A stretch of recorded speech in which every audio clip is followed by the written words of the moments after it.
Okay, sir. Today we are going to see the next chapter of our study, the organization of the church. இன்றைக்கு நாம் அடுத்த வேத பாடமாக சபையின் நிர்வாகம் என்கின்ற தலைப்பின் காரியத்தின் கீழ் நாம் பார்க்க போகிறோம். In this chapter we are going to study about the relationship of the believers among each other, then also about the leadership. இன்றைக்கு நாம் பார்க்கிற இந்த தலைப்பின் கீழாக விசுவாசிகளுடைய உறவுகளும் அதை தொடர்ந்து நாம் சபையினுடைய தலைவர்களுடைய பங்குமாக இந்த தலைப்பின் கீழ் நாம் பார்க்க இருக்கிறோம்.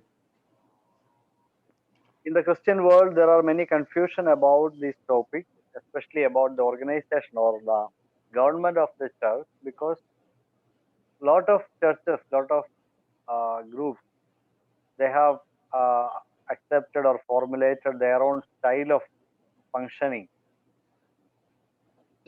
இந்த கிறிஸ்தவ உலகத்திலே அநேக விதமான குழப்பங்கள் இந்த தலைப்பை குறித்து பார்க்கும் பொழுது அநேக விதமான குழப்பங்கள் காணப்படுகிறது. எப்படியாக சபை நிர்வகிக்க வேண்டும் என்கின்ற காரியத்திலே ஒவ்வொரு சபையும் பல்வேறு விதங்களிலே குழம்பி போயிருக்கிறதை இந்த கிறிஸ்தவ உலகத்திலே நாம் பார்க்க முடியும். We don't have to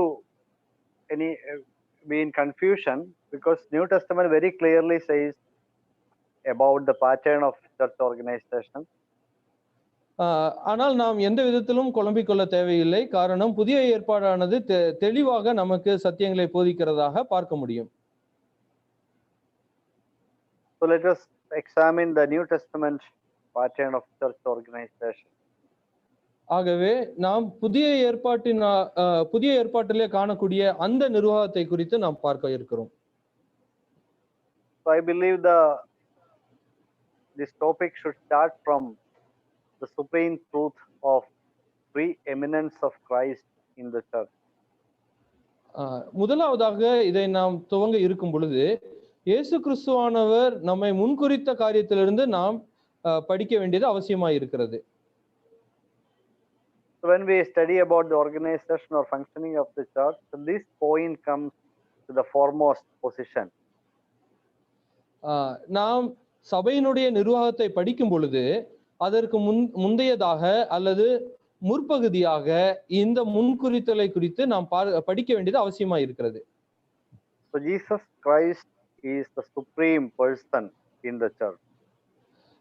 இயேசு கிறிஸ்துவானவர் சபையிலே மிக முக்கியத்துவம் வாய்ந்தவராக முதன்மையானவராக காணப்படுகிறார். All the relationships and leadership patterns, whatever it may be, should come under the headship of Christ, should accept that preeminence of Christ. இயேசு கிறிஸ்துவானவர் முதல்வராக சபைக்கு காணப்படுகிறார். ஆகவே மற்ற எல்லா காரியங்களும் சபையின் நிர்வாகத்திலே வரக்கூடிய எல்லா காரியங்களும் அவருடைய இந்த ஆளுகை கீழாக காணப்படுகிறது என்பதை நாம் ஒத்துக்கொள்ள வேண்டும். We all know that church belongs to Christ. நமக்கு எல்லாம் தெரியும், சபையானது கிறிஸ்துவுக்கு சொந்தமாய் இருக்கிறது. And him alone, by virtue of his redeeming act through his blood.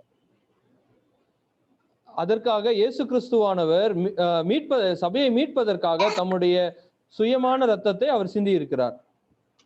He is the owner of the church. அவர் சபையினுடைய உரிமையாளராக இருக்கிறார். Acts chapter 20:28. அப்போஸ்தலர் 20வது அதிகாரம் 28வது வசனத்திலே அதை நாம் பார்க்கிறோம்.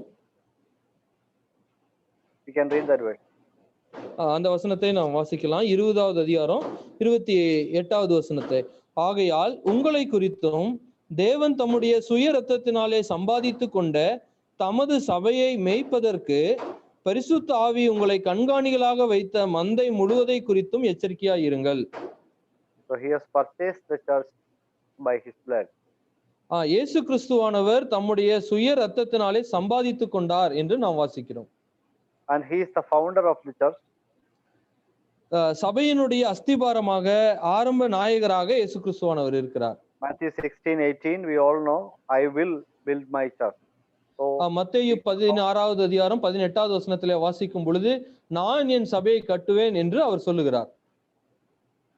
In 1 Corinthians chapter 3:11, we can see he is the foundation of the church. சபையினுடைய அஸ்திபாரமாக இயேசு கிறிஸ்துவானவர் காணப்படுகிறார் என்று 1 கொரிந்தியர் 3:11 வாசிக்கிறோம். He is the sustainer of the church. இயேசு கிறிஸ்துவானவர் சபையை வழி நடத்துகிறார் என்றும் நாம் வாசிக்கிறோம். Colossians chapter 1 verse 17. கொலோசையர் 1வது அதிகாரம் அதனுடைய 17வது வசனத்தை நாம் இப்படியாக வாசிக்கிறோம். அவர் எல்லாவற்றுக்கும் முந்தினவர், எல்லாம் அவருக்குள் நிலை நிற்கிறது.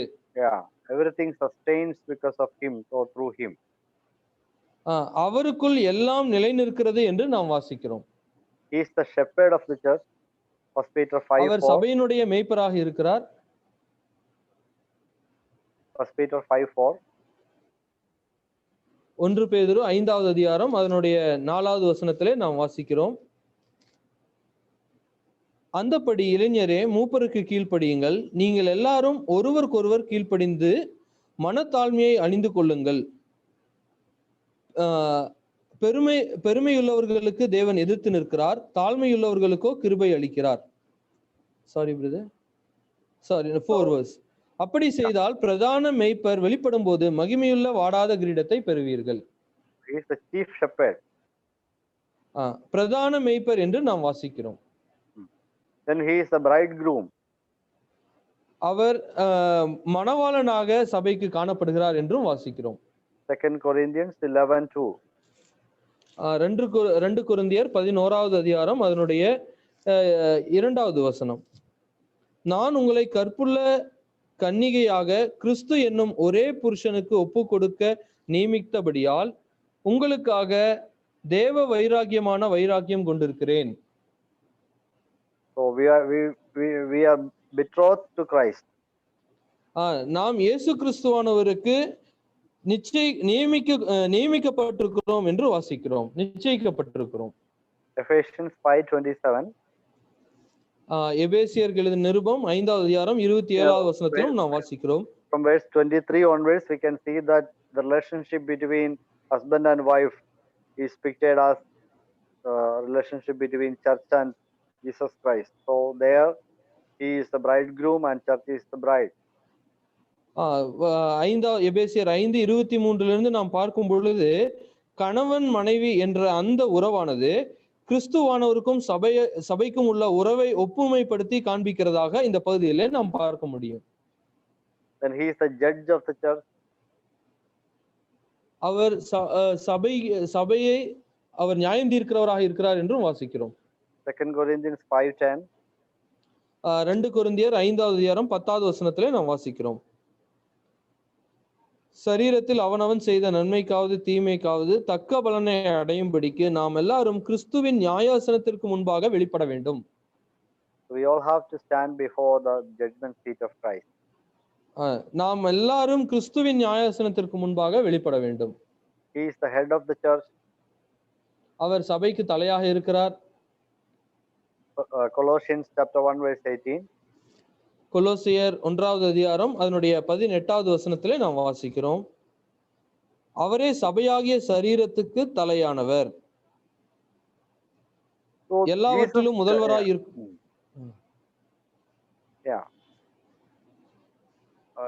Read that verse completely, brother.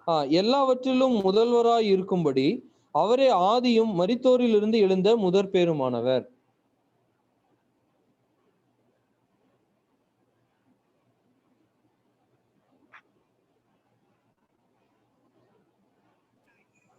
That in all things he might have the preeminence. எல்லாவற்றிலும் முதல்வராய் இருக்கும்படி. So this headship of Christ or the preeminence of Christ in relationship with the church should be taken as an important truth when we study about the church and church functioning. சபையினுடைய நிர்வாகத்தை குறித்து நாம் படிப்பதற்கு முன்பதாக இயேசு கிறிஸ்துவானவர் எல்லாவற்றுக்கும் முதல்வராக முதன்மையானவராக இருக்கிறார் என்பதை நாம் புரிந்து கொள்ள வேண்டும். So this is the fundamental principle from which the church leadership and organization develop is this: Jesus Christ is the head of the church. சபையிலே தலைவர்களை ஏற்படுத்தும் பொழுது அல்லது ஏற்படுத்த முற்படும் பொழுதும் கூட இயேசு கிறிஸ்துவானவருடைய தலைமைத்துவத்தை குறித்து நாம் நன்றாக புரிந்திருக்க வேண்டும். So we all agree with this principle, but the thing is that whether we have understood it clearly. இதெல்லாம் நமக்கு தெரியும், ஆனால் இதை நாம் தெளிவாக அறிந்திருக்கிறோமா என்பதை நாம் சோதித்து பார்க்க வேண்டும். Many have understood it, but all are not accepting it. அநேகர் இதை அறிந்திருக்கிறார்கள், ஆனால் அதை ஏற்றுக்கொள்வது கடினமாக அவர்களுக்கு காணப்படுகிறது. So the principle of the headship of Christ is so foundational in the study of the church. சபையை குறித்து நாம் படிக்கும் பொழுது இயேசு கிறிஸ்துவானவர் முதல்வராக தலையானவராக இருக்கிறார் என்பதை நாம் ஒத்துக்கொண்டு புரிந்து படிக்க வேண்டும். Let us come to that verse, Colossians chapter 1 verse 16 again. கொலோசியர் 1வது அதிகாரம் 16வது வசனத்தை திரும்பவும் நாம் வாசிக்கலாம். ஏனென்றால் அவருக்குள் சகலமும் சிருஷ்டிக்கப்பட்டது, பரலோகத்தில் உள்ளவைகளும் பூலோகத்தில் உள்ளவைகளும் ஆகிய காணப்படுகிறவைகளும் காணப்படாதவைகளுமான சகல வஸ்துக்களும், சிங்காசனங்கள் ஆனாலும் கர்த்தத்துவங்கள் ஆனாலும் துரைத்தனங்கள் ஆனாலும் அதிகாரங்கள் ஆனாலும் சகலமும் அவரை கொண்டும் அவருக்கென்றும் சிருஷ்டிக்கப்பட்டது. In this verse we can see three prepositions: in, through and unto him. இதுல நாம் மூன்று மிக முக்கியமான வார்த்தைகளை நாம் பார்க்கிறோம். சகலமும் அவரை கொண்டும் அவருக்கென்றும் சிருஷ்டிக்கப்பட்டது என்று வாசிக்கிறோம். In him, so that is the first preposition. For in him were all things created. அவரை கொண்டு என்று முதலாவதாக நாம் பார்க்கிறோம். Then through him, அவருக்குள் சகலமும், அவருக்குள் சாரி.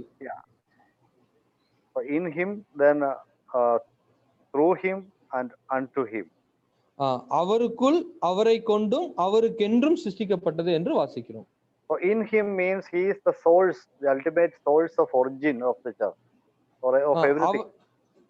அவருக்குள் என்று வாசிக்கும் பொழுது எல்லா சிருஷ்டிக்கப்பட்ட காரியங்களுக்கும் அவரே காரண கர்த்தாவாக இருக்கிறார். Also about the church, this fact is true because church proceeds from Christ. Christ is the founder of the church. He is the source of the church. இந்த வசனத்தின்படியாக நாம் பார்க்கும் பொழுது சபைக்கும் இது பொருந்துகிறதாக இருக்கிறது. காரணம், இயேசு கிறிஸ்துவானவர் சபையை ஸ்தாபித்தவராக இருக்கிறார்.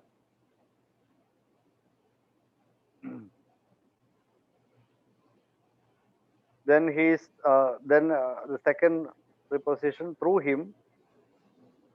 இரண்டாவதாக நாம் பார்க்கும் பொழுது அவரை கொண்டும். Through him means he is not only the originator but also the sustainer. அவரை கொண்டு என்று நாம் பார்க்கும் பொழுது அவர் அஸ்திபாரமாக அல்லது ஆரம்பித்தவராக மட்டுமல்ல, அவர்தான் வழி நடத்துகிறவராக காணப்படுகிறார் என்று பார்க்கிறோம். Sustainer means வழி நடத்தும். Is that correct? நிலை நிற்கிறது, பராமரிக்கிறவர், பாதுகாப்பவர். So Colossians 1:17 you can read. பாதுகாப்பவர், பராமரிப்பவர்.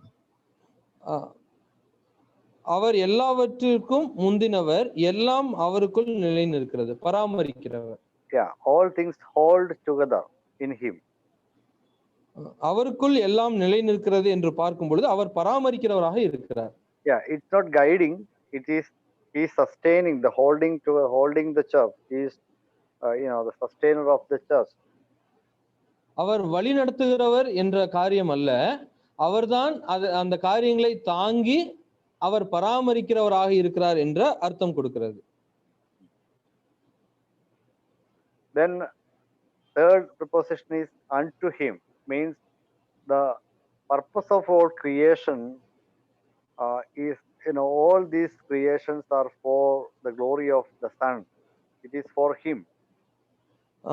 அவருக்கென்று சிருஷ்டிக்கப்பட்டது என்று நாம் பார்க்கும் பொழுது அவருக்காகவே நாம் பார்க்கிற எல்லா சிருஷ்டிப்புகளும் அவருடைய மகிமைக்காக உண்டாக்கப்பட்டது. Philippians 1:10 and 11. Philippians chapter 2 verses 10 and 11. எபேசியர் 2வது அதிகாரம் 10-11வது வசனத்திலே நாம் வாசிக்கிறோம். Not Ephesians, Philippians.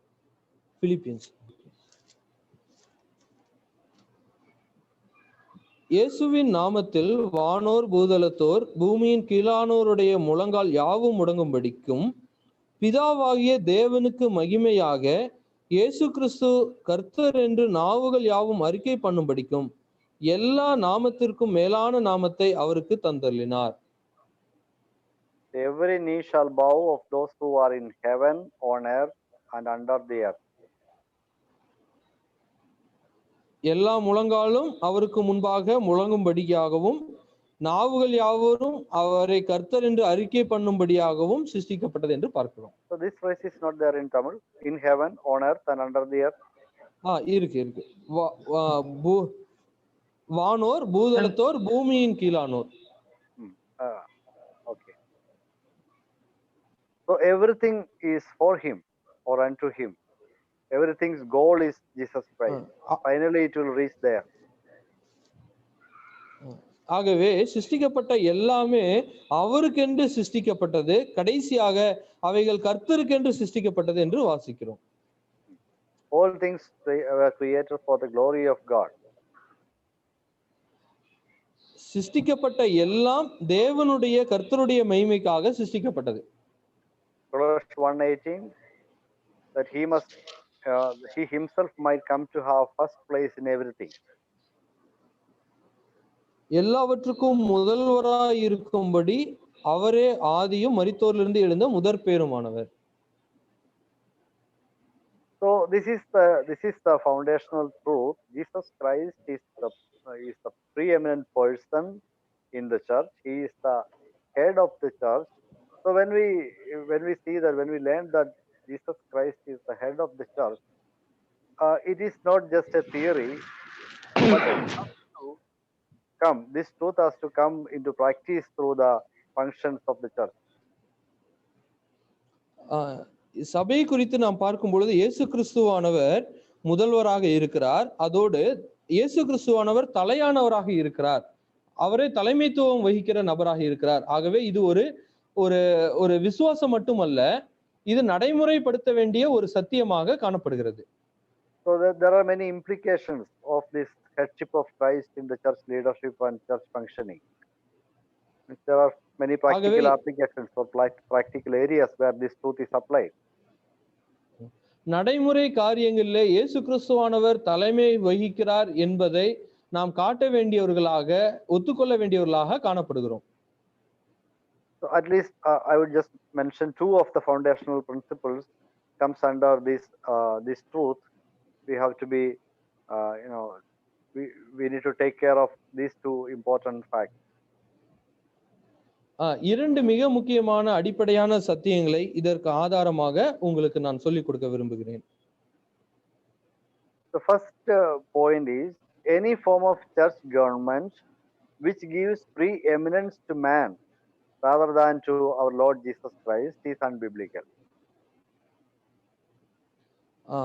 இயேசு கிறிஸ்துவானவர் தலையானவர் என்கின்ற இந்த சத்தியத்திற்கு மாறாக எந்த ஒரு தனி நபரும் தலைமையானவராக இருப்பார் என்றால் அது வேதத்திற்கு புறம்பான சத்தியமாக அது காணப்படுகிறது. Jesus Christ must be the head. He is the only head of the church. இயேசு கிறிஸ்துவானவர் மட்டுமே சபைக்கு தலையானவராக காணப்படுகிறார். Because Jesus Christ is the only head, the head office of the church is heaven itself. இயேசு கிறிஸ்துவானவர் தலையானவராக இருக்கிறபடினாலே இதனுடைய தலைமையான அந்த அலுவலகமானது பரலோகத்திலே அது அமைந்திருக்கிறது. So people will ask, who is the head of your church, or where is your head office? மக்களானவர்கள் இப்படியாக கேட்பார்கள், உங்களுடைய தலைமை அலுவலகம் எங்கே இருக்கிறது என்று மக்கள் கேட்பார்கள். When you ask this question to many Christian churches or organizational people, they will have different answers. If you ask a Roman Catholic, where is the head of your church, they will definitely say at Vatican. The Pope is the head of the church. அதாவது நாம் பல்வேறு விசுவாச அந்த சபையில் இருக்கக்கூடியவர்களிடத்திலே நாம் கேட்போம் என்றால் ஒவ்வொருவர் ஒவ்வொரு விதமாக சொல்லுவார்கள். ஒருவேளை நாம் ரோம கத்தோலிக்க சபை சார்ந்தவர்களிடத்திலே உங்களுடைய தலைமைத்துவமானது எங்கே இருக்கிறது என்று கேட்போம் என்றால் அவர்கள் வாட்டிகன் நகரிலே அது காணப்படுகிறது, அமைந்திருக்கிறது என்று அவர்கள் பதில் அளிப்பார்கள். If you ask an Orthodox believer, he will say it's in Antioch. Our head office is at Antioch. ஒருவேளை பாரம்பரிய சபையில் இருந்த பின்னணியில வந்திருக்கக்கூடிய ஒரு விசுவாசிகள் இடத்துல கேட்போம் என்றால் அவர்கள் பாரம்பரிய சபையில வந்த ஆர்த்தடாக்ஸ் என்ற அந்த பாரம்பரிய சபை. The name of the church, Orthodox Church, means like Jacobite Church and all. Eastern Orthodox Church. யாக்கோபைட் அப்படிங்கிற இந்த சபையில இருக்கக்கூடிய ஒரு இடத்துல நாம் கேட்போம் என்றால் அவர் அந்தியோகியாவிலே இருக்கிறது என்று அவர்கள் பதில் அளிப்பார்கள். If you ask IPC, India Pentecostal Church, they will say it is in Kerala, Kumbanad. ஒருவேளை பெந்தேகோஸ்தே சபையில் சார்ந்தவர்கள் இடத்துல கேட்போம் என்றால் அவர்கள் கேரளாவினுடைய கும்பநாடு ஐபிசி என்கின்ற அந்த சபையில் இருக்கிறவர்கள் இடத்துல கேட்போம் என்றால் கேரளா மாநிலத்தின் கும்பநாடு பகுதியிலே அது அமைந்திருக்கிறது என்று பதிலளிப்பார்கள். Assemblies of God members will say our head office is at America, USA. Assembly of God AG church அந்த சபையின் இடத்துல அவர்கள் இடத்துல கேட்போம் என்றால் அவர்கள் அமெரிக்காவிலே அமைந்திருக்கிறது என்று பதிலளிப்பார்கள். But we know that all these churches or organizations as any form of head in this world other than Jesus Christ is not biblical or not accepting the headship of Jesus Christ in reality. இயேசு கிறிஸ்துவானவர் தலைமையானவராக இருக்கிறார் என்ற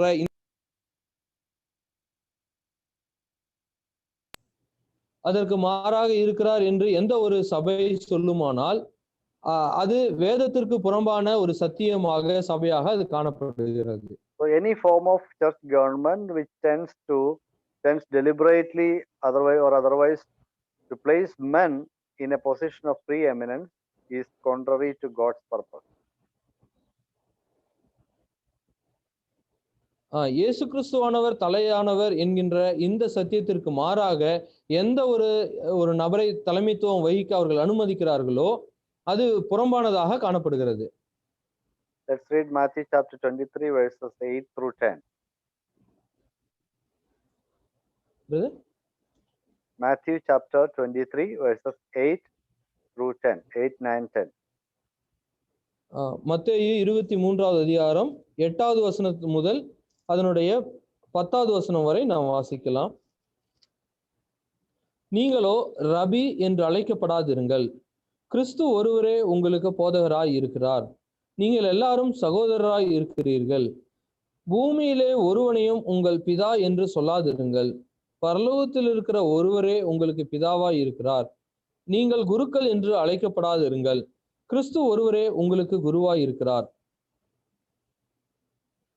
So all forms of designation, taking a designation, exalting that person into some position, that is banned by Jesus Christ. அதாவது எந்த ஒரு பதவியையும் ஒரு பெருமைக்காக மகிமைக்காக அதை உபயோகப்படுத்துவார்கள் என்றால் அது இயேசு கிறிஸ்துவானவர் அதை கண்டிக்கிறவராக அதை எதிர்க்கிறவராக காணப்படுகிறார் என்று இந்த வசனத்திலே பார்க்கிறோம். Today when we read the names of the leaders of many churches, we can see many designations before their name. அநேக இடங்களிலே நாம் பார்க்கும் பொழுது சில நபர்களுடைய பெயருக்கு முன்பாக அவர்களுடைய பதவியை இடுகிறவர்களாக காணப்படுகிறார்கள். His Excellency, அவருடைய மதிப்பிற்குரிய என்று நாம் சிலர் போடுகிறார்கள். மதிப்பிற்குரிய. Yeah, somebody will take the name Tirumeni. Do you have Tirumeni in Tamil? No, brother. No, okay. Tirumeni means holy person, means holy father. திருமேனி என்று மலையாளத்தில் அழைக்கிறார்கள், அதாவது பரிசுத்தவான் என்ற ஒரு பதம். Then you might have heard about reverend. Reverend என்கின்ற அந்த விதத்திலே பதவியாக அழைக்கிறதையும் நாம் பார்த்திருக்கிறோம். You have reverends, you have very reverends, you have most reverends. Many designations are there. Reverend என்கின்ற அந்த பதத்திலே பல்வேறு விதமான பதவிகளோடு அழைக்கப்படுகிறதையும் நாம் கேட்டிருக்கிறோம். But in the Holy Bible, we can see this word reverend is used only for God. Only God is reverend. இந்த reverend அல்லது போதகர் என்கின்ற இந்த பதமானது இயேசு கிறிஸ்துவானவருக்கு மட்டுமே கொடுக்கப்பட்டதாக நாம் வேதத்திலே வாசிக்கிறோம். So no man is a reverend, but only God is reverend. எந்த மனிதனும் ரெவரண்ட் என்று சொல்லக்கூடிய இந்த பதவிக்கு எந்த மனிதனும் எந்த பதவியும் வகிக்க முடியாது. அது இயேசு கிறிஸ்துவானவர் மட்டுமே அதற்கு தகுதியுடையவராக இருக்கிறார். So when taking all such names, what the people around us do, what people in Christian organizations or denominations do is something against the word of Christ. இந்த சத்தியங்களுக்கு புறம்பாக எந்த ஒரு நபரோ ஒரு சபையோ செயல்படுமானால் அது புறம்பான ஒரு காரியமாய் இருக்கிறது, வேதத்துக்கு புறம்பானதாக இருக்கிறது. Even the name pastor, that pastor designation pastor is not there in the church. ஒருவேளை பாஸ்டர் என்று சொல்லக்கூடிய அந்த பதவியும் கூட வேதத்துக்கு புறம்பானதாக அது அமைந்திருக்கிறது. Let's read 1 Timothy chapter 3 verse 1. 1 தீமோத்தேயு 3வது அதிகாரம் அதனுடைய 1வது வசனத்தை நாம் வாசிக்கலாம். கண்காணிப்பை விரும்புகிறவன் நல்ல வேலையை விரும்புகிறான், இது உண்மையான வார்த்தை. Yeah. Here you can see the office of a bishop. So if a man seeks the office of a bishop, he desires a good work. கண்காணிப்பு வேலை குறித்ததான காரியங்களை இந்த வசனங்களிலே நாம் வாசிக்கிறோம். கண்காணிப்பு வேலையை விரும்புகிறவன் நல்ல வேலையை விரும்புகிறான் என்று பார்க்கிறோம். So every leadership or the name that mentions the leadership of the church is not primarily the position, but it is a functional role. அதாவது வேதாகமத்திலே நாம் பார்க்கிற எந்த ஒரு பொறுப்பானதும் அது பதவிக்காக கொடுக்கப்பட்டது கிடையாது, மாறாக அது நடைமுறை காரியங்களுக்காக கொடுக்கப்பட்ட பொறுப்புகளாக அமைந்திருக்கிறது. Even the word apostle is an office, but that word means, we all know, one who is sent with a commission. That very word indicates that person is under the authority of the one who sent them. அதாவது ஒருவேளை நாம் அப்போஸ்தலர் என்ற அந்த வார்த்தையை அந்த பொறுப்பை நாம் எடுத்துக்கொண்டாலும் கூட அது அனுப்பப்பட்டவர் என்ற பொருளையுடையதாகத்தான் அது காணப்படுகிறது.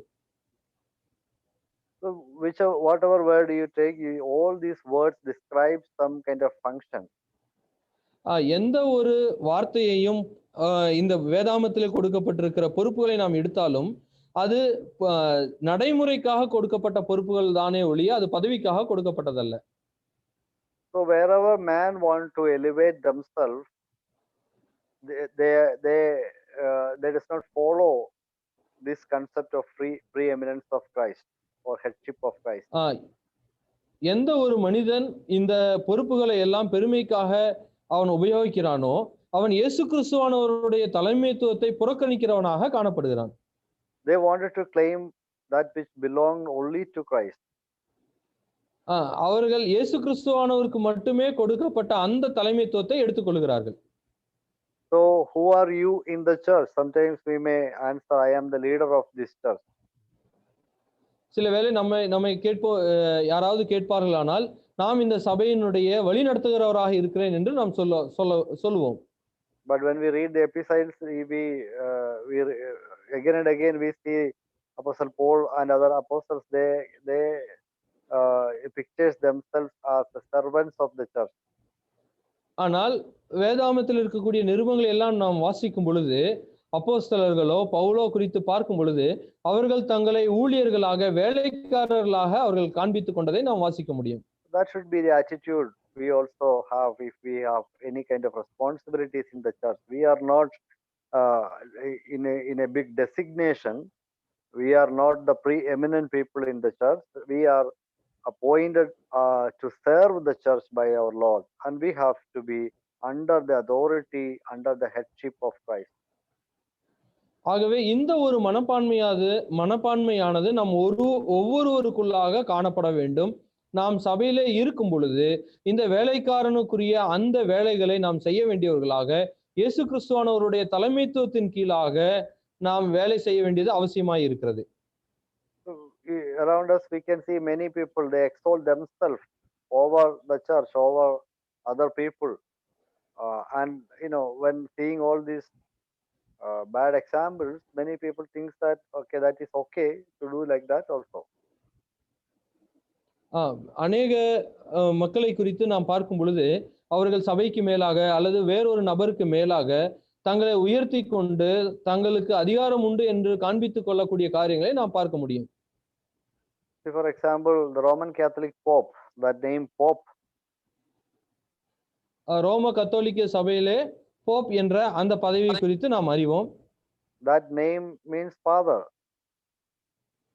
போப் என்ற அந்த வார்த்தையினுடைய அர்த்தமானது பிதா என்ற பொருளை உடையதாக இருக்கிறது. What Matthew 23 verse 9 says? மத்தேயு 23வது அதிகாரம் 9வது வசனத்திலே நாம் வாசிக்கும் பொழுது என்ன வாசித்தோம்? We have already seen that you should not take the name father. பிதா என்று பரலோகத்தில் இருக்கிற அவரை தவிர யாரும் அழைக்கப்படாது இருப்பீர்களாக என்று நாம் அதில் வாசிக்கிறோம். So that name is, nobody is supposed to take the name I am the father of the church. ஆகவே எந்த ஒரு மனிதனும் இந்த சபைக்கு நான் பிதாவாக காணப்படுகிறேன் என்று எடுத்துக்கொள்ள முடியாது. See, that word father should not be used as a designation. But the word father is used by Paul to describe relationship. That is okay because he is the spiritual father of the Corinthians. So he, in the book of Corinthians, he used I am your father. You don't have many fathers, but I am your father in Christ. That means he is not claiming any designation as a father, but he is explaining the relationship between him and the Corinthian church. புதிய ஏற்பாட்டிலே Corinth புஸ்தகத்திலே நாம் வாசிக்கும் பொழுது பவுலானவர் தன்னை தகப்பனாக அந்த சபையில் இருக்கக்கூடிய விசுவாசிகளுக்கு கூறுகிறதாக நாம் வாசிக்க முடியும். அது பதவி என்ற அந்த அடிப்படையிலே அல்லாமல் அவர்களுக்கும் பவுலுக்கும் உண்டான தொடர்பின் அடிப்படையிலே, உறவுகளின் அடிப்படையிலே தன்னை தகப்பனாக பிதாவாக காண்பித்துக் கொள்கிறாரே ஒழிய ஒரு பதவியின் அடிப்படையிலே அவர் காண்பிக்கவில்லை. Another name taken by the Pope is the Pontifex Maximus. Pontifex Maximus. Pontifex Maximus என்ற அந்த ஒரு பதவியானதும் ரோம கத்தோலிக்கத்திலே இருக்கிறதை நாம் பார்க்க முடியும். Means the chief high priest. அதாவது அந்த வார்த்தையினுடைய பொருள் என்னவென்றால் பிரதான ஆசாரியன் என்று பொருள். That designation is borrowed from the Roman pagan religion. அது ஒரு ரோம கத்தோலிக்கத்தினுடைய ஒரு சாத்தானுடைய கொள்கையினுடைய காரியமாய் இருக்கிறது. This name is taken from the Roman religion, not the Roman. Okay. Roman pagan religion. அது ரோமர்களுடைய அவர்களுடைய போதனையாக அவர்களுடைய கொள்கையிலிருந்து எடுக்கப்பட்ட ஒரு வார்த்தையாக அமைந்திருக்கிறது. We know only Jesus Christ is the high priest we have. நமக்கு நாம் அனைவரும் அறிவோம் இயேசு கிறிஸ்துவானவர் மட்டுமே சபைக்கு பிரதான ஆசாரியராக இருக்கிறார். The book of Hebrews definitely says that there is no high priest after Jesus Christ because his high priestly office still continues. நாம் எபிரேயருக்கு எழுதின நிருபத்திலே வாசிக்கும் பொழுது இயேசு கிறிஸ்துவானவர் மட்டுமே பிரதான ஆசாரியராக இருக்கிறார், அதற்கு பின்பதாக வேற எந்த ஆசாரியரும் நமக்கு தேவையில்லை என்றும் நாம் அதிலே வாசிக்கிறோம். Another name, another designation Roman Catholic Pope takes is Vicarius Filii Dei. Vicarius Filii Dei. மூன்றாவதாக நாம் பார்க்கும் பொழுது ரோம கத்தோலிக்கத்திலே விகாரியோ விலே டே. Vicarius Filii Dei. Vicarius Filii Dei அப்படிங்கிற. Yeah, that means substitute of Son of God. இந்த வார்த்தையினுடைய பொருள் என்னவென்றால் குமாரனுக்கு தேவகுமாரனுக்கு பதிலாக இன்னொருவர் என்ற பொருள். See that names, all these names are some blasphemous or against the direct teachings of the word of God. இந்த வார்த்தைகள் எல்லாம் நாம் கவனிக்கும் பொழுது இது தேவனுக்கு விரோதமான தூஷணமான வார்த்தையாக இருக்கிறது என்பதை நாம் தெளிவாக அறிந்து கொள்ள முடியும். In the New Testament, we cannot see these names. We cannot see that apostles ever claiming such kind of designations or offices or names. புதிய ஏற்பாட்டிலே நாம் பார்க்கும் பொழுது அப்போஸ்தலர்கள் எந்த விதத்திலேயும் இப்பேற்பட்ட வார்த்தைகளை பதவிகளாகவோ பொறுப்புகளாகவோ எடுத்துக்கொண்டதாக நாம் பார்க்க முடியாது. What is wrong with all these kinds of designations and names? அப்படியானால் இந்த ரோம கத்தோலிக்கத்துல ஏன் இப்பேற்பட்ட வார்த்தைகள் எல்லாம் அவர்கள் எடுத்துக்கொண்டார்கள்? No, I'm asking what is wrong in taking this kind of name designation. Okay, இப்பேற்பட்ட வார்த்தைகளை நாம் எடுத்துக்கொண்டால் இதில் என்ன தவறு இருக்கிறது? The problem is that we deny the headship of Christ. இப்படி எல்லாம் நாம் இந்த வார்த்தைகளை எடுத்துக்கொள்வோம் என்றால் இயேசு கிறிஸ்துவானவருடைய தலைமைத்துவத்தை புறக்கணிக்கிறோம் என்றே பொருள். We exalt human over Jesus Christ. இயேசு கிறிஸ்துவானவருக்கு மேலாக மனிதனை உயர்த்துகிறவர்களாக நாம் காணப்படுவோம். We deny the headship of Christ and declares that we are the head of human beings. Man is the head of the church. நாம் இயேசு கிறிஸ்துவானவருடைய தலைமைத்துவத்தை புறந்தள்ளி மனிதர்கள் தான் இயேசு கிறிஸ்துவுக்கு மேலாக உயர்ந்தவர்களாக இருக்கிறார் என்பதை நாம் போதிக்கக்கூடியவர்களாக இருப்போம். Second practical application or implication we can see is the headship of Christ is best reflected in the rule of a plurality of elders. Once again. So the plurality of elders reflect the headship of Christ. அதாவது இரண்டாவதாக நாம் பார்க்கும் பொழுது பன்மைத்துவத்திலே உண்டான அந்த தலைமைத்துவத்தை நாம் புரிந்து கொள்ளும் பொழுது அது இயேசு கிறிஸ்துவானவருடைய தலைமைத்துவத்தை அங்கீகரிப்பதாக அது காணப்படும். So these are two sides of the coin. On the one side, man should not exalt himself as the supreme head of the church, as the head of the church. Jesus Christ alone is the head of the church. இயேசு கிறிஸ்துவானவர் மட்டுமே அவர் சபைக்கு தலையாக இருக்கிறார். அவர் ஒருவர் மட்டுமே முதன்மையானவராக, அவர் மட்டுமே எல்லாருக்கும் மேலானவராக இருக்கிறார் என்பதை நாம் ஒத்துக்கொள்ள முடியும். And the other side, the headship of the Christ is best reflected in the plurality of leadership, plurality of elders. மறுபக்கத்திலே நாம் பார்க்கும் பொழுது பன்முக பொறுப்புகள்ல பன்முக பதவிகள்ல இருக்கக்கூடிய காரியங்களை பார்க்கும் பொழுது இயேசு கிறிஸ்துவானவர் தலைமையானவர் என்பதை அது காண்பிக்கக்கூடியதாக அமையும். So Jesus Christ hold his church together as a head of the body. எல்லா சபைகளுக்கும் தலையாக இயேசு கிறிஸ்துவானவர் காணப்படுகிறார். But the practical administration of the church is given to man. ஆனால் நடைமுறை ரீதியான பொறுப்புகளை பார்க்கும் பொழுது அது மனிதர்களுக்கும் அது கொடுக்கப்பட்டிருக்கிறது. So let us see how the plurality of leadership demonstrates the headship of Christ. பன்முக தன்மையிலே கொடுக்கப்பட்ட இந்த வழிநடத்தலினுடைய பொறுப்புகளானது எப்படியாக இயேசு கிறிஸ்துவானவர் தலைமையானவர் என்பதை காண்பிக்கும் என்பதை நாம் பார்க்க இருக்கிறோம். First of all, it avoids exalting men above men and giving them preeminence which belongs only to our Lord. அதாவது பன்முக தன்மையை கொடுக்கும் பொழுது, பன்முக பொறுப்புகளை கொடுக்கும் பொழுது அது இயேசு கிறிஸ்துவானவர் அவர் மேலானவராக இருக்கிறார் என்பதை காண்பிக்கக்கூடியதாக இருக்கும். ஒரு மனிதன் இன்னொரு மனிதனுக்கு மேலாக மேன்மை பாராட்ட முடியாது. Second, it is necessary because no one man has all the gifts necessary to lead the church. இரண்டாவதாக பார்க்கும் பொழுது ஒரு மனிதனுக்கு எல்லா விதமான ஆவிக்குரிய வரங்களும் கொடுக்கப்படவில்லை என்பதை அது காண்பிக்கும். Third thing, plurality role most clearly evidences the leadership of Christ over his church, especially in matters of decision making. Especially in matters of decision making or policy making. Once again. Yeah, especially in matters of decision making. Okay. அதாவது பன்முக தன்மையில கொடுக்கப்பட்ட பொறுப்புகளை நாம் பார்க்கும் பொழுது அது இயேசு கிறிஸ்துவானவர் தலைமைத்துவம் உள்ளவராக அவரை சார்ந்தே முடிவெடுக்கக்கூடிய காரியங்களே அமையும் என்பதை அது காண்பிக்க முடியும். See, let's go through the 3 points. So first point is it avoid exalting men above men. Means முதலாவதாக when there are more than பார்க்கும் one elders, we know that one elder is not the supreme. So these elders have to work together, cooperate together, and they are submissive to each other. முதலாவது காரியத்தை நாம் பார்க்கும் பொழுது ஒரு மனிதன் இன்னொரு மனிதனுக்கு மேலாக உயர்ந்தவராக காணப்படவில்லை, அது தவிர்க்கக்கூடியதாக காணப்படும். இரண்டு மூப்பர்கள் இருப்பார்கள் என்றால் 2 பேருமே சமமானவர்களாக காணப்படுகிறார்கள் இயேசு கிறிஸ்துவானவருடைய தலைமைத்துவத்திற்கு கீழாக.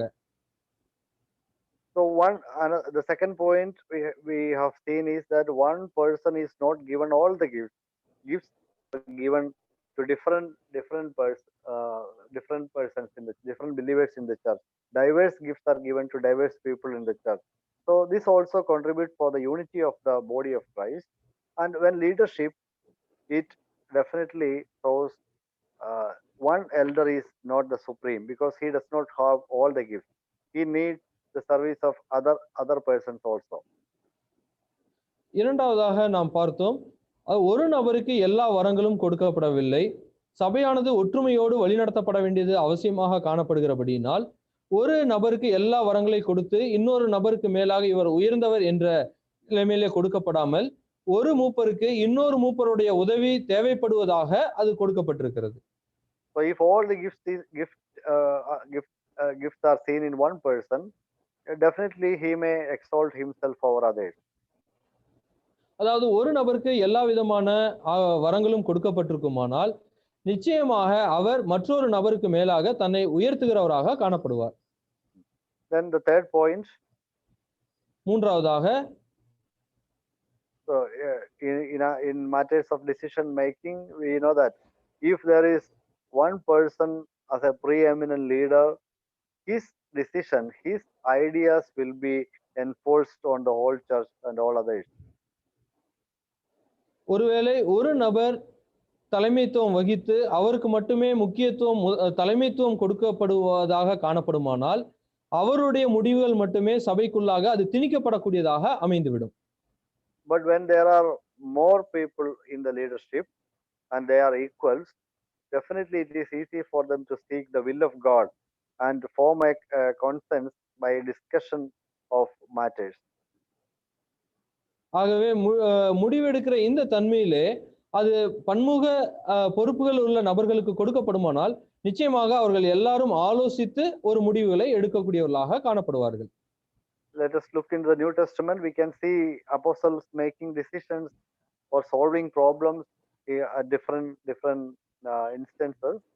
All the places we can see nobody is taking a decision by himself. Not Apostle Peter, not Apostle John, not James, nobody, but they collectively take decisions. They discuss the matters and they take decisions collectively. நாம் புதிய ஏற்பாட்டிலே பார்க்கும் பொழுது அப்போஸ்தலர்கள் எல்லாரும் ஒரு பிரச்சனைகள் உண்டாகும் பொழுது அவர்கள் தன்னிச்சையாக ஒரு நபர் மட்டுமே முடிவெடுக்கக்கூடிய நபர்களாக அவர்கள் காணப்படவில்லை.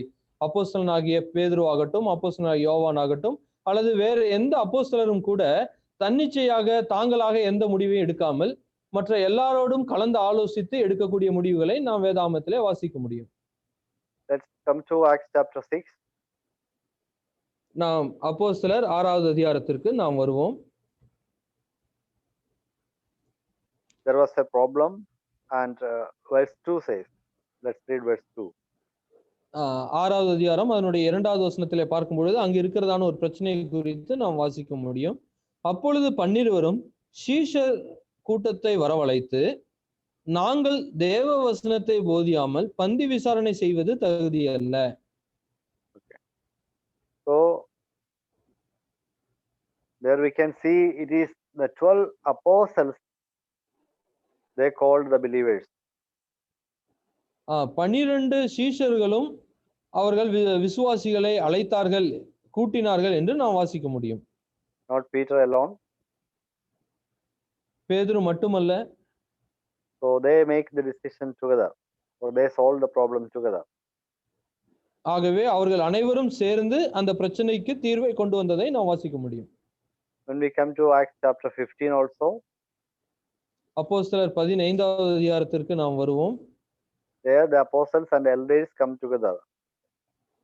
அந்த இடத்துல நாம் வாசிக்கும் பொழுது அப்போஸ்தலர்களும் மூப்பர்களுமாக சேர்ந்து வருகிறதை நாம் வாசிக்க முடியும். Chapter 15 verse 4. 15வது அதிகாரம் 4வது வசனத்திலே நாம் வாசிக்கிறோம். அவர்கள் எருசலேமுக்கு வந்து சபையாராலும் அப்போஸ்தலராலும் மூப்பராலும் ஏற்றுக்கொள்ளப்பட்ட போது தேவன் தங்களை கொண்டு செய்தவைகள் எல்லாம் அறிவித்தார்கள். So elders were there, apostles were there, and they discussed the problem, and finally they took a decision. And verse 22 we can read. 22வது வசனத்தையும் நாம் சேர்த்து வாசிக்கலாம். அப்பொழுது தங்களில் சிலரை தெரிந்து கொண்டு பவுலோடும் பர்னபாவோடும் அந்தியோகியாவுக்கு அனுப்புகிறது அப்போஸ்தலருக்கும் மூப்பருக்கும் சபையார் எல்லாருக்கும் நலமாக கண்டது. அவர்கள் யார் என்றால், it was not a one man decision but a collective decision. இந்த இடத்துல ஏற்பட்ட பிரச்சனைக்கு தீர்வாக அவர்கள் எல்லாரும் சேர்ந்து சபை மூப்பர்களும் அப்போஸ்தலரும் எல்லாரும் சேர்ந்து எடுக்கக்கூடிய முடிவை இந்த பகுதியிலே வாசிக்கிறோம். Verse 25. 25வது வசனம். நம்முடைய கர்த்தராகிய இயேசு கிறிஸ்துவின் நாமத்திற்காக தங்கள் பிராணனையும் ஒப்பு கொடுக்க துணிந்தவர்களும் எங்களுக்கு பிரியமானவர்களுமாய் இருக்கிற பர்னபா பவுல் என்பவர்களோடும் கூட எங்களால் தெரிந்து கொள்ளப்பட்ட சில மனுஷரை உங்களிடத்திற்கு அனுப்புகிறது ஒருமனப்பட்டு கூடின எங்களுக்கு நலமாக கண்டது. Yeah, seems good to us having come to one accord. எங்களுக்கு நலமாக கண்டது என்று நாம் இந்த பகுதியில ஒருமனப்பட்டு எங்களுக்கு கூடினது எங்களுக்கு நலமாக கண்டது என்று நாம் வாசிக்கிறோம். So these are the patterns, these are the examples we see where the preeminence of Christ is practiced. They apostles or elders, they did not elevated themselves to a preeminent position. They had a team, they worked as a team, and everyone accepted the position of others, the God-given gift of others, and they worked together. இந்த பகுதியெல்லாம் நாம் வாசிக்கும் பொழுது இயேசு கிறிஸ்துவானவர் தலைமைத்துவம் உள்ளவராக இருக்கிறார் என்பதை அவர்கள் நடைமுறையாக காண்பிக்கிற விஷயங்களை இந்த பகுதியிலே நாம் வாசிக்கிறோம். அவர்கள் எல்லாரும் சேர்ந்து சில முடிவுகளை எடுக்கிறதாக இந்த பகுதியிலே நாம் வாசிக்க முடியும். So here 2 points we have discussed under the implications of the headship of Christ. இயேசு கிறிஸ்துவானவர் தலைமையானவராக இருக்கிறார் என்கின்ற இந்த காரியத்திலே 2 முக்கியமான குறிப்புகளை நாம் பார்த்தோம். One side is no man should exalt himself as a supreme person in the church. முதலாவதாக இயேசு கிறிஸ்துவானவருக்கு மேலாக எந்த ஒரு தனிநபரும் தன்னை உயர்த்துகிறவராக காணப்படக்கூடாது என்பதை பார்த்தோம். Yeah, not above Jesus Christ only, but not above the church. Nobody is above the church. இயேசு கிறிஸ்துவானவருக்கு மேலாக மட்டுமல்ல, சபைக்கு மேலாகவும் அந்த நபர் தன்னை உயர்த்தி கொள்ளக்கூடாது. And also the headship of Christ can be seen in the plurality of elders. அதே போல இயேசு கிறிஸ்துவானவருடைய தலைமைத்துவமானது பன்முக தன்மையிலே கொடுக்கப்பட்டிருக்கிற பொறுப்புகளையும் கூட நாம் பார்க்க முடியும். So why there is plurality? One reason is ஏன் இப்பேற்பட்ட பன்முக தன்மையான பொறுப்புகள் கொடுக்கப்பட்டிருக்கிறது? One reason is diversity of gifts. Diversity. Yeah, differences in gifts. அதாவது இயேசு கிறிஸ்துவானவருடைய பகிர்ந்து கொள்ளக்கூடிய அந்த தன்மை குறித்து பார்க்க முடியும். அதாவது இல்லன்னா வித்தியாசமான பல வரங்கள் வந்து கொடுக்கப்பட்டிருக்கிறது. டைவர்சிட்டி ஆஃப் கிஃப்ட், வித்தியாசமான பல வரங்கள் சபையினுடைய மூப்பர்களுக்கு கர்த்தர் கொடுக்கிறார். Diversity of gifts. That shows that one elder is not above others. He is only a part of it. He is not complete. அதாவது இதை குறித்து பார்க்கும் பொழுது ஒரு தனிநபர் உயர்ந்தவராக கிடையாது, எல்லாரும் சமமாக இருக்கிறார்கள் என்பதை அது காண்பிக்கக்கூடியதாக அமையும். he is not above the church, he is a part of the church, and he is not complete in himself. He needs others also to complete the task of leading the church. அதாவது அவர் எந்த விதத்திலும் மேலானவராக அல்ல, அவர் சபையிலே ஒரு அங்கம் வகிக்கிறவராக காணப்படுகிறார். மற்றவர்களோடு இணைந்துதான் சில காரியங்களை அவர் செய்ய முடியும், அந்த பொறுப்புகளை நிறைவேற்ற முடியும் என்பதை அது காண்பிக்கிறது. I hope this idea is clear to you. If you have any question, you can ask now. இந்த காரியங்கள் உங்களுக்கு புரிந்திருக்கும் என்று நினைக்கிறேன். இதுல ஏதாவது உங்களுக்கு சந்தேகங்கள் இருக்கும் என்றால் நீங்கள் சொல்லலாம்.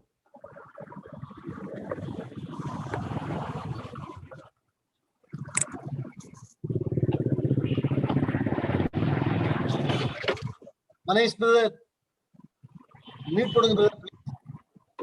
ஓ மியூட் கொடுங்க.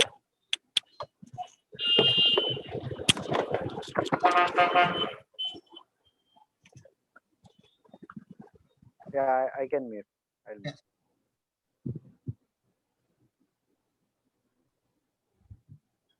Okay, if you don't have any question, we move on to the next point. இதுல ஏதாவது சந்தேகங்கள் இருக்கும் என்றால் நாம் கேட்கலாம், இல்லை என்றால் நாம் அடுத்த பகுதிக்கு நாம் செல்லலாம்.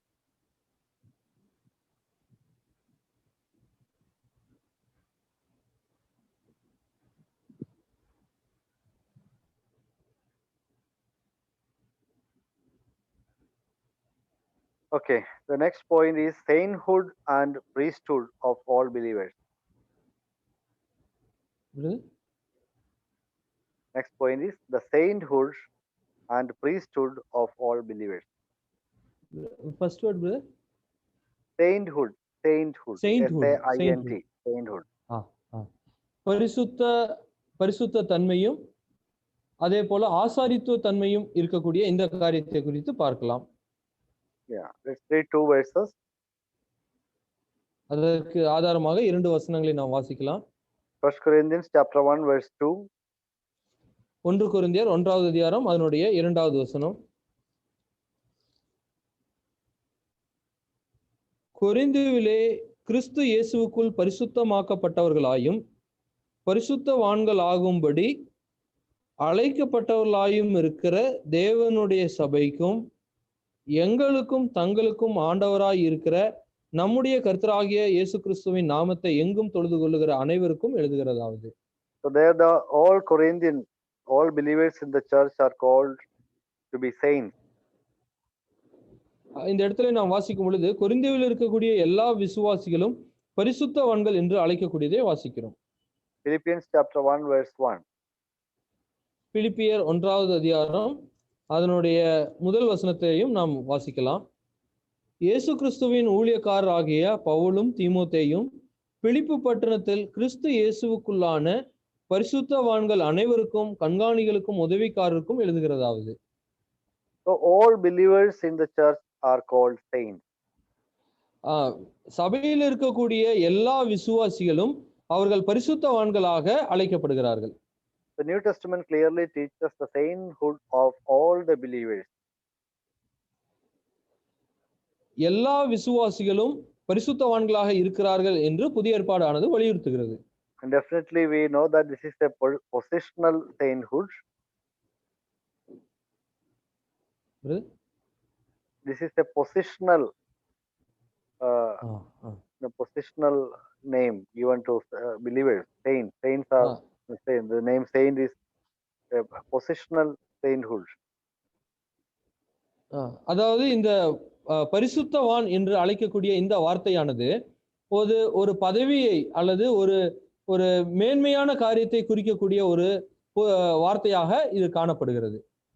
It is not practical holiness, practical, that sainthood means we all believers, every believers definitely will have problems in their lives, sins in their lives. So this name saint, how can a person with sin can be called a saint? That is another question. So we can understood that this sainthood of all believers are positional and not practical.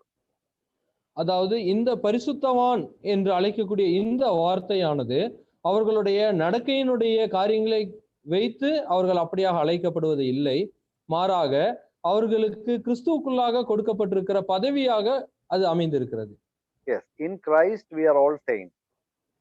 கிறிஸ்துவுக்குள்ளாக நாம் அனைவரும் பரிசுத்தவான்களாக இருக்கிறோம். So we have to consider all believers, men and women, all are saints. ஆகவே சகோதர சகோதரிகள் அனைவரும் பரிசுத்தவான்களாக அவர்கள் காணப்படுகிறார்கள். Because they were sanctified by Jesus Christ through their faith in him. ஏனென்றால் இயேசு கிறிஸ்துவானவருடைய இரத்தத்தினாலே அவர்கள் அனைவரும் கழுவப்பட்டிருக்கிறார்கள். So by faith they are saints. அவர் இயேசு கிறிஸ்துவின் மேல் உள்ள விசுவாசத்தினாலே அவர்கள் சுத்திகரிக்கப்பட்டிருக்கிறார்கள். In some of the churches, very few persons are given the position of saints. சில சபைகளிலே குறித்து சபைகளிலே நாம் பார்க்கும் பொழுது சில நபருக்கு மட்டுமே இந்த பரிசுத்தவான் என்ற இந்த வார்த்தையானது அழைக்கப்படுகிறதாக பார்க்க முடியும். And that also is after their death. This designation is given after their death. அதுவும் கூட அவர்களுடைய மரணத்திற்கு பின்பதாக மட்டுமே அவர்கள் அழைக்கப்படுவார்கள். So we can see many this kind of saints in Roman Catholic Church. ரோம கத்தோலிக்க சபையிலே இப்பேற்பட்டதான அநேக பரிசுத்தவான் என்று அழைக்கக்கூடிய நபர்களை நாம் பார்க்க முடியும். So the Vatican can declare, Mother Teresa, then lot of people, Saint Sebastian, Saint George, Saint Philomena, Saint Alfonso, lot of names, we can say thousands of names. இந்த ரோம கத்தோலிக்கிலே அநேகமாயிரம் மக்கள் அவர்களுடைய மரணத்திற்கு பின்பதாக பரிசுத்தவான் என்று அழைக்கப்படுகிறார்கள். The funny thing is that even they ordained a dog as a saint. இதுல வேடிக்கையான ஒரு விஷயம் என்னவென்றால் நாய்களை கூட அவர்கள் புனிதர் என்ற பட்டத்தை கொடுத்து அழைக்கிறார்கள். You just search the Google and find Saint Gainford. Saint Gainford. நாம கூகுள்ல நாம் பார்க்கும் பொழுது சிலருக்கு அப்படியான பட்டங்களை வேடிக்கையாக கொடுக்கப்பட்டிருக்கிறதையும் புனிதர் என்ற பட்டமானது